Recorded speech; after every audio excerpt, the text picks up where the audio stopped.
Hello everyone, स्वागत है आपका मेरे एयरवे चैनल पे। अब है इंद्रायण का चैप्टर नंबर 6 जो है हमने स्टार्ट कर दिया था। चैप्टर नंबर 6 के 106 जो पेज नंबर है उसमें सुपीरियरिटी, इक्वलेंस और नॉन इन्फीरियरिटी ट्रायल्स हमने कंप्लीट कर दिया था। आज हम पढ़ेंगे validity of a clinical trial, page number 106 पे ही। इसमें देखेंगे पहले, validity is the ability to provide correct answers to the questions under investigation. तो ये आप समझ गए होंगे कि किसी भी क्वेश्चन का करेक्ट आंसर प्रोवाइड करना, देना वैलिडिटी कहा जाता है। फिर इसी में लास्ट लाइन देखिए, tools to achieve validity are proper selection of subject. अब आप वैलिडिटी कैसे अचीव कर सकते हैं अपने रिसर्च में या फिर अपनी इन्वेस्टिगेशन में। तो सबसे पहले प्रॉपर सिलेक्शन ऑफ सब्जेक्ट, फिर ब्लाइंडिंग, फिर मल्टीपल मेजरमेंट्स और फिर एडिक्वेट रिपोर्टिंग ऑफ रिजल्ट। अब आ जाइए पेज नंबर 107। सबसे पहले है सिलेक्शन ऑफ पार्टिसिपेंट। आप कैसे करेंगे, इसमें जो थर्ड पैराग्राफ है उसमें देखिए, इन एडिशन। बाकी जो है आपका सब कुछ आपने पढ़ रखा है, जो अलग सा है वो मैं यहाँ पे बता रही हूँ। देखिए इसमें, in addition the group should be such that there is a priori uncertainty about the efficacy of the test therapy in them. This is called patient equipoise and helps to ensure that the patient are homogeneous material. अब यहाँ पे इक्विपोज नाम से दो चीज़ें हैं, एक तो पेशेंट इक्विपोज है और एक क्लिनिकल इक्विपोज है। इक्विपोज मैंने ऊपर पेन से लिखा भी हुआ है कि प्रिंसिपल ऑफ इक्विपोज हम फॉलो करेंगे जहाँ पर भी आपको अनसर्टेनिटी मतलब अनिश्चितता लगती है अपनी रिसर्च में।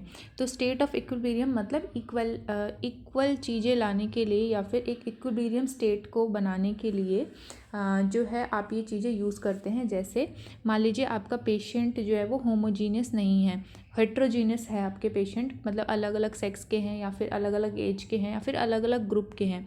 तो उसमें जो है होमोजेनिसिटी उनकी इंश्योर करने के लिए आप क्या करेंगे, पेशेंट इक्विपोज करेंगे, मतलब एक जैसे पेशेंट को जो है लाने की कोशिश करेंगे ताकि आपकी जो रिसर्च है उसमें अनिश्चितता कम हो जाए। तो पेशेंट को अगर आप होमोजीनियस बनाते हैं, मतलब या तो कोई भी चीज़ ले लीजिए, कोई भी वेरिएबल, या तो एक ही सेक्स के यूज़ कर रहे हो या फिर एक ही एज के यूज़ कर रहे हो या फिर सेम ग्रुप पे अगर आप अपनी रिसर्च करें, तो वो क्या हो जाएगा, पेशेंट इक्विपोज मेंटेन करना हो जाएगा, जिससे कि अनसर्टेनिटी जो है आपकी एफिकेसी में या आपकी रिसर्च में जो है कम हो जाएगी। ऐसे ही देखिए इसमें next line, another search term is clinical equipoise that is used for collective uncertainty among clinician about the efficacy of the regimen under trial. अब क्या होता है, मान लीजिए 2-3 क्लिनिशियन है अपनी रिसर्च कर रहे हैं और उनके पास 2-3 मेथड्स हैं किसी भी टेस्ट के लिए, तो उसमें भी अगर अनिश्चितता लगती है उनको एफिकेसी में कि कौन सा टेस्ट यूज़ करें या फिर कौन सा मेथड यूज़ करें अपनी रिसर्च में, तो उसको जो है उसको ओवरकम करने के लिए वहाँ पर क्लिनिकल इक्विपोज यूज़ जो है वो करेंगे। जैसे क्लिनिकल इक्विपोज मतलब आपने जो है पेशेंट को एक को एक ट्रीटमेंट दिया और दूसरे को दूसरा ट्रीटमेंट दिया। मतलब मान लीजिए आपके जो क्लिनिशियन है वो 2 क्लिनिशियन हैं और वो इस तरीके से कह रहे हैं कि हमारा जो ड्रग ए है और ड्रग बी है। एक क्लिनिशियन बोल रहा है कि ड्रग ए ज़्यादा काम करता है और दूसरा क्लिनिशियन बोल रहा है कि ड्रग बी ज़्यादा काम करता है या फिर ड्रग बी जो है वो रेजिमेन ज़्यादा अच्छा है।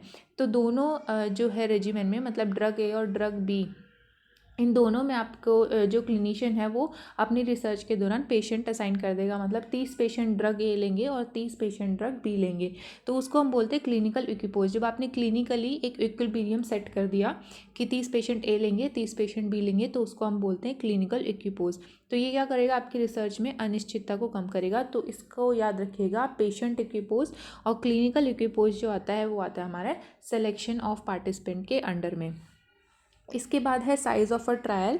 इसमें कुछ ऐसा नहीं लिखा हुआ कि जो आपने कहीं पे पढ़ा ना हो। साइज़ ऑफ अ ट्रायल आपकी रिसर्च के अकॉर्डिंग आप देख लेंगे। फिर नेक्स्ट आता है 108 पेज पे, ब्लाइंडिंग एंड मास्किंग। इसमें देखिए फर्स्ट जो पैराग्राफ है उसी में, when the patient do not know that they are receiving placebo therapy then it is called single blinding. अभी हमने पढ़ा हुआ है सिंगल ब्लाइंडिंग, डबल ब्लाइंडिंग और ट्रिपल ब्लाइंडिंग, हमने बिलाल की बुक में भी पढ़ा था। तो जब पेशेंट को नहीं पता होता कि उसको कौन सी थेरेपी मिल रही है तो वो जाएगा सिंगल ब्लाइंड। फिर इसके बाद देखिए हॉथरॉन इफेक्ट है, इसी के नीचे जब हम देखेंगे डबल ब्लाइंडिंग, जब if the assessing physician also does not know the patient belongs to test group और control group then it is called double blind. अब यहाँ पर डबल ब्लाइंड में क्या होगा, ना फिजिशियन को पता होगा और ना ही पेशेंट को पता होगा कि उसको कौन सी थेरेपी दी जा रही है, वो हो जाएगा हमारा डबल ब्लाइंड। उसके बाद आता है हमारा ट्रिपल ब्लाइंड। ट्रिपल ब्लाइंड में क्या होता है कि आपका जो हॉस्पिटल का मैनेजमेंट है या फिर हॉस्पिटल स्टाफ है, क्लिनिशियन है और जो पेशेंट है, इन तीनों को ही नहीं पता होगा थेरेपी के बारे में। अब यहाँ पे एक वर्ड आता है हॉथरॉन इफेक्ट। ये बहुत ही ज़्यादा इंपॉर्टेंट है और ये एग्ज़ाम्स में आ चुका है और एग्ज़ाम्स में आता भी है, तो इसको याद रखिएगा। हॉथरॉन इफेक्ट को हम आगे भी पढ़ेंगे। जैसे आपने किसी पेशेंट को मान लीजिए कोई साइकोलॉजिकल पेशेंट है, हॉथरॉन इफेक्ट साइकोलॉजिकल पेशेंट्स में ही ज़्यादा दिखाई देगा। कोई साइकोलॉजिकल पेशेंट है या फिर अगर आपके पेशेंट को ये पता है कि उसको जो है स्टैंडर्ड ट्रीटमेंट ना दे के प्लेसिबो ट्रीटमेंट दिया जा रहा है या फिर प्लेसिबो ना दे के स्टैंडर्ड ट्रीटमेंट दिया जा रहा है, तो पेशेंट की जो है अपने आप जो है सिम्टम्स चेंज होने शुरू हो जाएंगे साइकोलॉजिकली। जब साइकोलॉजिकली आपका पेशेंट रिस्पॉन्ड करना शुरू करता है अपने ट्रीटमेंट को, मतलब जैसे आपने किसी को प्लेसिबो के ऊपर डाला है और पेशेंट को पता है कि वो ट्रीटमेंट नहीं है, वो सिर्फ आप उसको प्लेसिबो दे रहे हैं, तो उसके जो है सिम्टम्स कम होंगे ही नहीं। साइकोलॉजिकली जो है उसके सिम्टम्स कम नहीं होंगे क्योंकि उसको लगेगा कि उसको दवाई तो दी नहीं जा रही है। तो इस इफ़ेक्ट को हम बोलते हैं हॉथरॉन इफ़ेक्ट, क्योंकि ये आपके रिज़ल्ट में, आपके रिसर्च में जो है आपके रिज़ल्ट को या फिर आउटकम जो है आपके रिज़ल्ट का, उसको इफ़ेक्ट करता है, इसलिए हम इसको हॉथरॉन इफ़ेक्ट बोलते हैं। इसको याद रखिएगा कि इसको हम आगे भी पढ़ेंगे, अभी बायसेस आएंगे उसमें ज़्यादा अच्छे से आप देखेंगे इसमें। फिर देखिए इसमें सेकंड जो पैराग्राफ है उसमें मैंने double blind RCT is considered as gold standard to assess the efficacy of a new regimen. तो ये आप याद रखिएगा कि डबल ब्लाइंड आरसीटी जो है वो गोल्ड स्टैंडर्ड मानी जाती है किसी भी न्यू रेजिमेन को, किसी भी न्यू ड्रग के एफिकेसी को असेस करने के लिए। इसके बाद पेज नंबर 109 में देखिए सबसे ऊपर ही लिखा हुआ है जो सेकंड लाइन है, in most surgical intervention control has to be another kind of surgery not a placebo. A sham surgery में be unethical because it exposes a patient to surgical risk. अब देखिए जब हम सर्जरी प्लेसिबो यूज़ करते हैं, मतलब placebo surgery use करते हैं, तो उसका नाम हम बोलते हैं शैम सर्जरी। आप जो है सर्जिकल इंटरवेंशन में प्लेसिबो यूज़ नहीं कर सकते हैं, मतलब आप जो है झूठी सर्जरी नहीं कर सकते। प्लेसिबो मतलब यही होता है कि आपने कोई जो स्टैंडर्ड ट्रीटमेंट है उससे हटकर या फिर आपने कुछ भी उसको इस तरीके से दे दिया पेशेंट को जिससे उसका साइकोलॉजिकली वो ठीक होना शुरू हो जाए। तो सर्जिकल प्रोसीजर में हम ऐसे प्लेसिबो यूज़ नहीं कर सकते, तो इसलिए वहाँ पर जो प्लेसिबो सर्जरी को आप वहाँ पे शैम सर्जरी बोल सकते हो। और इसके ऊपर भी क्वेश्चन आ चुका है, बहुत ही इंपॉर्टेंट है और इसके ऊपर क्वेश्चन आगे भी आ सकता है। यहाँ पर मैं जो इंद्रायण में जो भी बोल रही हूँ कि क्वेश्चन आ सकता है या फिर क्वेश्चन आया हुआ है, तो प्लीज़ आप उसको अलग से टिक कर लीजिएगा, उसके ऊपर क्वेश्चन या क्यू करके लिख लीजिए, क्योंकि आप जब आगे क्वेश्चन सॉल्व करेंगे तो आपको पता रहेगा कि इसमें से क्वेश्चन आया हुआ है या फिर इस पेज पे से या फिर इस चैप्टर में से क्वेश्चन आया हुआ है और आगे भी इस पर आ सकता है। फिर इसी में देखिए पेज नंबर 109 में जो सेकंड जो पैराग्राफ लिखा है उसमें सबसे लास्ट में देखिए, quasi randomization method should not be used in a blinded trial. अब क्वासी रैंडमाइजेशन मतलब होता है रैंडमली अगर हम यूज़ करें, क्वासी मतलब नियर टू रैंडम, जो हमने पहले भी पढ़ा था कि वो पूरी तरीके से रैंडम नहीं है, लेकिन आप उसको नियर टू रैंडम कह सकते हैं। वो हमारा ब्लाइंडेड ट्रायल में नहीं यूज़ होना चाहिए, यहाँ पे सिर्फ इतना मीनिंग है इसका। अब देखिए बॉक्स 6.3 जो दे रखा है मास्किंग और ब्लाइंडिंग, इसमें देखिए सबसे पहले masking is the term used for apparent similarity of the regimen under trial end of the procedures follow during the trial. फिर इसी में देखिए नीचे, blindness is the term used for patient and the assessor, it is the concealment of allocation. अभी क्या होता है, masking किसी चीज़ को ढक देना मास्किंग हो गया, ब्लाइंडनेस मतलब कोई पहले से अंधा हो जाएगा हमारा ब्लाइंडनेस। मान लीजिए किसी की आपने आँखें ढक दी हैं तो वो हो जाएगा मास्किंग, और अगर किसी को पहले से ही नहीं दिखाई दे रहा है तो वो हो जाएगा हमारा ब्लाइंडिंग या फिर ब्लाइंडनेस। तो इसको आप बस ये मोटी मोटी टर्म याद रखिए। और ऊपर ये जो कंसीलमेंट ऑफ एलोकेशन है ये हमने बिलाल में बहुत अच्छे से पढ़ा है, कंसीलमेंट ऑफ एलोकेशन के ऊपर भी क्वेश्चन आया है, याद रखिएगा। इसके बाद देखिए कंप्लायंस का मतलब होता है अनुपालन करना, मतलब आपको जो रेजिमेन दिया गया है या आपको मतलब जो पेशेंट है उसको जो आपके गाइडलाइंस का फॉलो करना चाहिए या फिर फिजिशियन की गाइडलाइंस का जो अनुपालन करना चाहिए उसी को हम कंप्लायंस कहते हैं। इसमें देखिए लास्ट में लिखा है then there could be patient who did not follow the full regiment, this is called partial compliance. मतलब वहाँ कुछ पेशेंट जो है बीच में ड्रॉप आउट हो जाते हैं, कुछ पेशेंट्स नॉन रिस्पॉन्स कर जाते हैं, कुछ पेशेंट बीच में डेथ हो जाती है, कोई पेशेंट आना बंद कर देते हैं, कोई पेशेंट लामा हो जाते हैं। तो जो पेशेंट फुल रेजिमेंट मतलब आपकी फुल रिसर्च को फॉलो नहीं करते हैं उसको हम बोलते हैं पार्शियल कंप्लायंस। मतलब उन्होंने आपका जो रिसर्च का है वो पूरी तरीके से अनुपालन नहीं करा है, थोड़ा बहुत करा है। इसके बाद आ जाइए पेज नंबर 110 पर। 110 पर देखिए second line, efficacy of a treatment is what is achieved in a trial that stimulates ideal condition. अब एफिकेसी क्या होती है, हमारी आइडल कंडीशन में आपकी जो रेजिमेन का जो रिजल्ट आता है वो होता है एफिकेसी।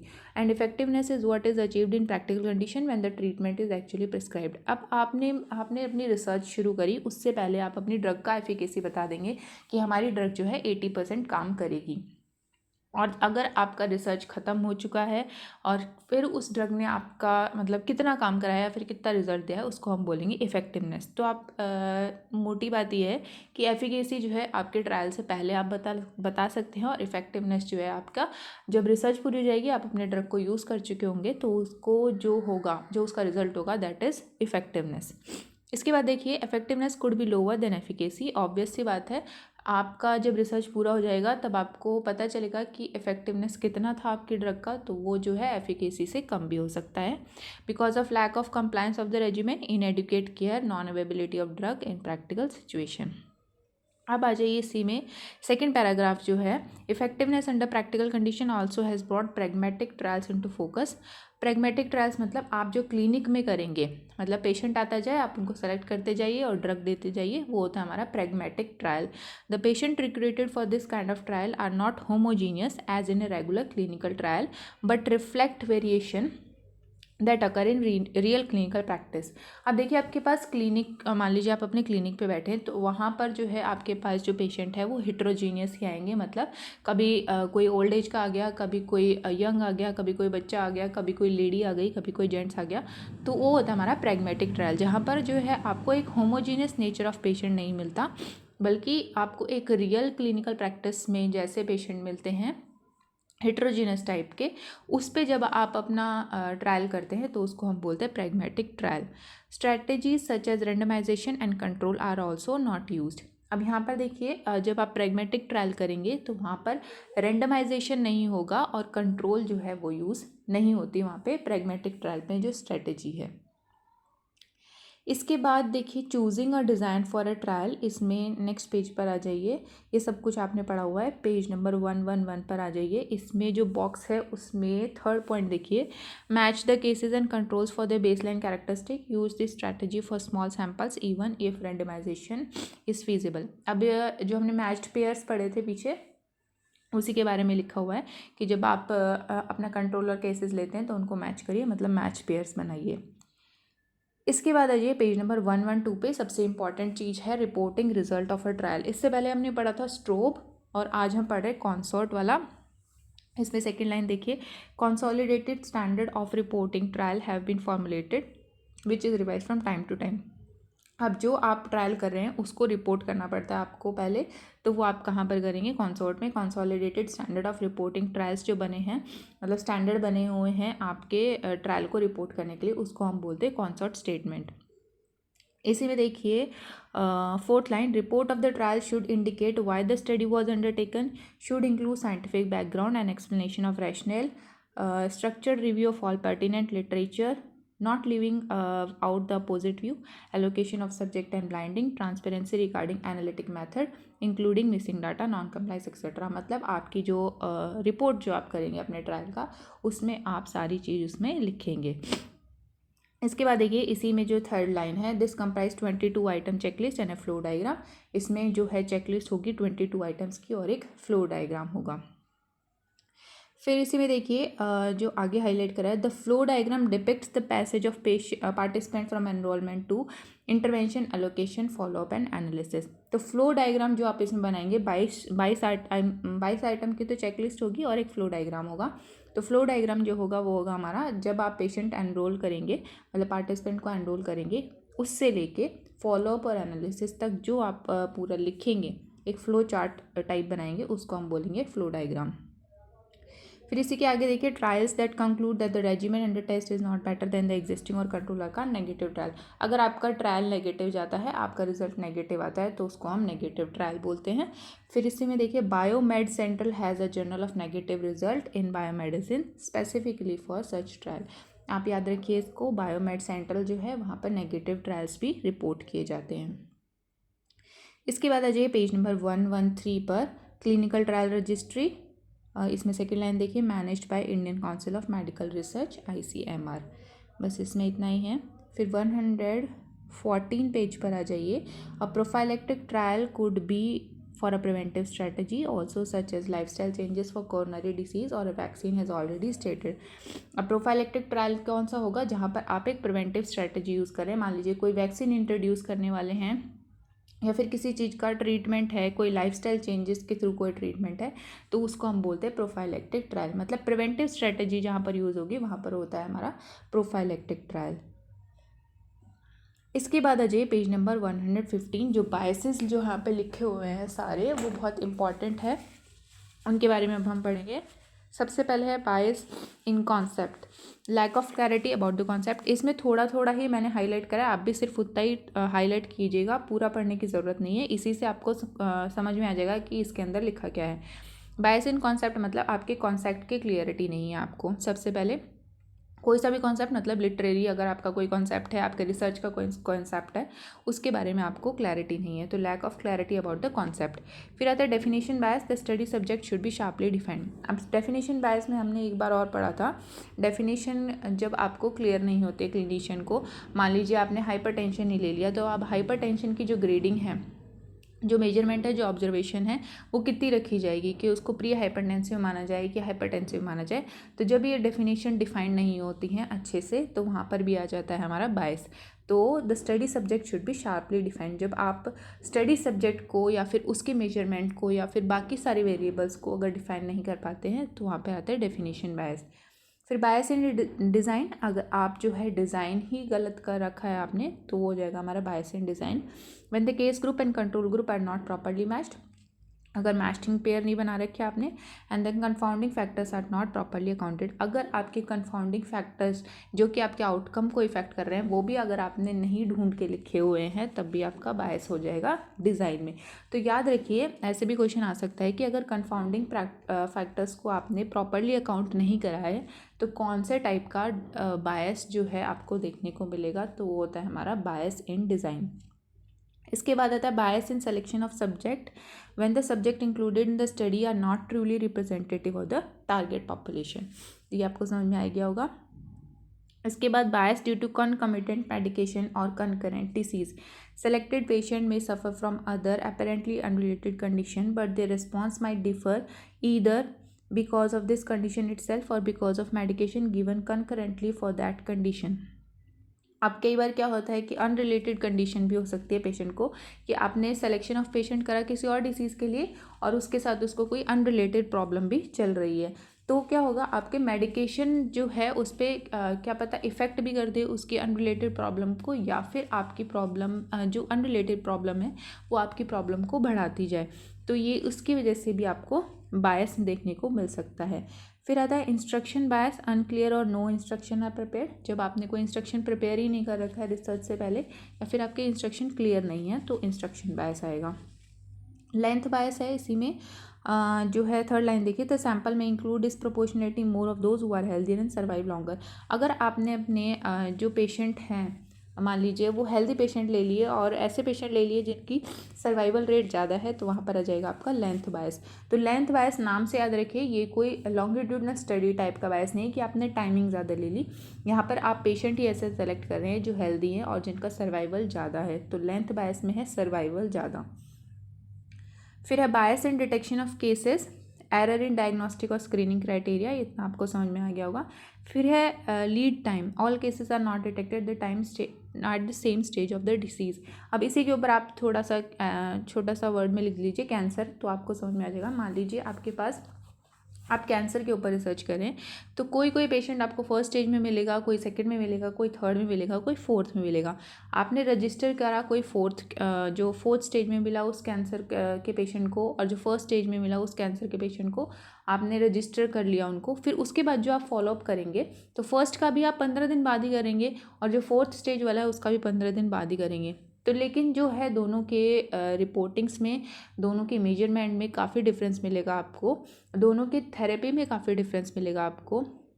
तो उसको हम बोलते हैं lead time bias.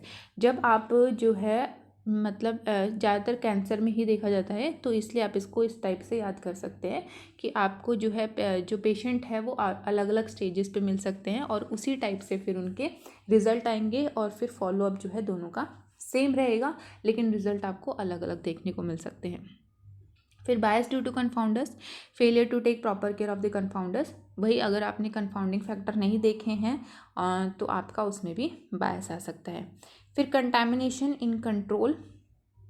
Contamination in control मतलब जो आपके कंट्रोल वाले जो सब्जेक्ट हैं, जो प्लेसिबो ले रहे हैं या फिर जो कोई और थेरेपी ले रहे हैं, वहाँ पर आपका कंटैमिनेशन हो गया है। मतलब आपने या तो उनकी थेरेपी में कोई गड़बड़ी करी है, या जो आपका जो कंट्रोल वाला सब्जेक्ट है उसको आपने मान लीजिए केस से जो केस वाले जो सब्जेक्ट है जिन पे आपका ओरिजिनल ट्रीटमेंट चल रहा है, तो उस पे आप ज़्यादा केयर कर रहे हैं, और कंट्रोल वाले को जो है आप ज़्यादा केयर नहीं कर रहे हैं, तो उसको भी हम कंटामिनेशन कंट्रोल्स में आप उसमें डाल सकते हैं। फिर आता है बर्गसन्स बायस। अब देखिए जो अलग सा नाम है जैसे बर्गसन, जो आपको याद नहीं रहेगा कि कौन सा बायस हो सकता है, तो इसको अच्छे से याद रखिएगा, इसके ऊपर स्टार मार्क कर लीजिए। Hospital cases when compared to hospital controls can have bias if the exposure increases the chance of admission। अब देखिए हॉस्पिटल में जो केसेस हैं अगर मतलब उनको कंपेयर करा जाए कंट्रोल से, तो क्या हॉस्पिटल में क्या होता है, एक्सपोजर ज़्यादा होता है, तो इसलिए जो चांस ऑफ एडमिशन है वो ज़्यादा हो जाएगा। तो मतलब हॉस्पिटल केसेस जो है वो ज़्यादा होते हैं as compare to hospital control. फिर देखिए इसमें बायस इन एसरटेनमेंट और असेसमेंट। बर्गसन बायस आप याद कर लीजिए, तो बस हॉस्पिटल केस एंड कंट्रोल ऊपर लिख लीजिए, इससे आपको याद रहेगा। इसके ऊपर मान लीजिए कोई क्वेश्चन भी आता है आगे जाके कि हॉस्पिटल केसेस को अगर हॉस्पिटल कंट्रोल से अगर कंपेयर किया जाए तो हॉस्पिटल केसेस ऑब्वियसली ज़्यादा होते हैं क्योंकि एक्सपोजर ज़्यादा होता है, तो उसको हम कौन सा बायस कहेंगे, तो वो होता है हमारा बर्गसन बायस। या फिर बर्गसन बायस नाम डाल के भी क्वेश्चन पूछा जा सकता है कि किस चीज़ से रिलेटेड है, तो ये हॉस्पिटल केसेस एंड कंट्रोल से रिलेटेड है। बायस इन एसरटेनमेंट और असेसमेंट। एसरटेनमेंट और असेसमेंट में भी वही आता है जब आप केयर जो है केसेस को ज़्यादा देते हैं और कंट्रोल को कम देते हैं। इसको नीचे लिखा हुआ है, it is sometime called information bias, तो ये आप याद रखिएगा। फिर 14th नंबर है इंटरव्यूअर बायस और ऑब्जर्वर बायस। मतलब इंटरव्यूअर बायस और ऑब्जर्वर मतलब इंटरव्यूअर जो है वो कई बार क्या होता है कि कोई जो पेशेंट हैं उनसे कई बार अच्छा रिजल्ट आ जाता है, कुछ ग्रुप ऑफ पेशेंट से, कुछ ग्रुप ऑफ पेशेंट जो पढ़े लिखे नहीं होते उनसे कुछ कम रिस्पॉन्स आता है आपको, तो वो हो जाएगा हमारा इंटरव्यूअर बायस। ऑब्जर्वर बायस मतलब ये होता है कि कोई मान लीजिए कोई टेक्नीशियन कोई इंस्ट्रूमेंट को ऑब्जर्व कर रहा है, तो दो ऑब्जर्वर के बीच में जो एरर आते हैं, मतलब देखने के नज़रिया जो आता है वो ज़रूरी नहीं कि दोनों का एक जैसा हो, तो वो हो जाएगा हमारा ऑब्जर्वर बायस। तो ऑब्जर्वर बायस हमने कई बार पढ़ चुके हैं, ये आप याद रखिएगा। अब आता है पेज नंबर 117 पे 15th नंबर इंस्ट्रूमेंट बायस। इंस्ट्रूमेंट बायस मतलब इंस्ट्रूमेंट जो है आपका प्रॉपरली वर्क नहीं कर रहा है। फिर आता है हॉथरॉन इफेक्ट, जो हम पहले पढ़ चुके हैं। If a subject knows that he is being observed or being investigated, his behaviour and response can change. तो याद रखिएगा हॉथरॉन इफेक्ट बहुत इंपॉर्टेंट है। अगर सब्जेक्ट को पता है कि उसको देखा जा रहा है या फिर उसको ऑब्जर्व किया जा रहा है, तो अपने आप ही उसके बिहेवियर में और रिस्पॉन्स में चेंज आने लग जाता है, उसको हम बोलते हैं हॉथरॉन इफेक्ट। फिर आता है रिकॉल बायस 17 नंबर। रिकॉल बायस मतलब जैसे कि आपके पास पेशेंट आया, उसको जो है जो तुरंत हुई चीज़ें हैं वो तो अच्छे से याद होंगी, और जो पास्ट में जो चीज़ें हुई वो अच्छे से याद ना हो। या फिर ऐसा भी आ सकता है कि जो दो केसेस हैं, एक कंट्रोल है और एक आपका जो है केस जो है हेल्दी सब्जेक्ट है, उसके साथ भी आपका है रिकॉल बायस हो सकता है। जैसे इसमें लिखा है 2 cases suffering from disease are able to recall event more easily than the control if they are currently healthy subject. अगर आप मान लीजिए 2 केसेस हैं या फिर 2 पेशेंट हैं, वो जल्दी आपको अपने जो है डिसीज़ के बारे में बता पाएंगे, और जबकि जो कंट्रोल में ग्रुप में जो पेशेंट चल रहे हैं वो आपको अपने डिसीज़ के बारे में इतना नहीं बता पाएंगे, रिकॉल नहीं कर पाएंगे जल्दी। फिर 18 नंबर है response bias. Cases with serious illness are likely to give more correct responses regarding history and current ailments compared to the control।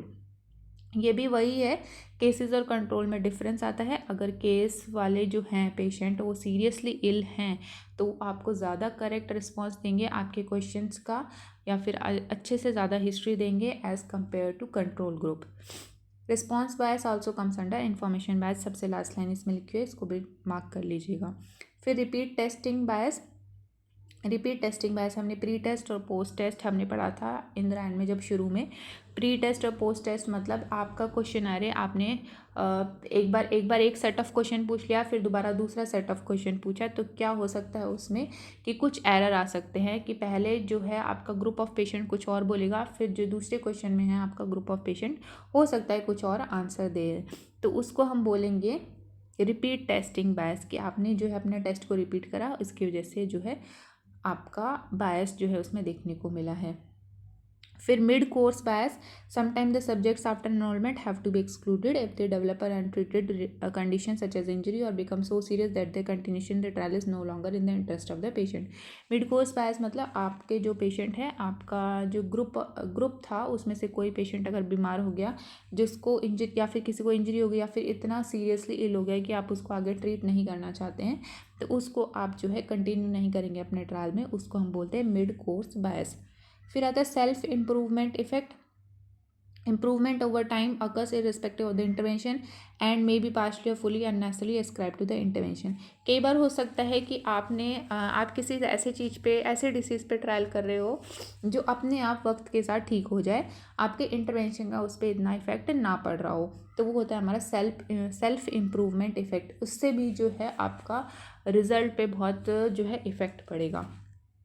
फिर आता है डिजिट प्रेफरेंस।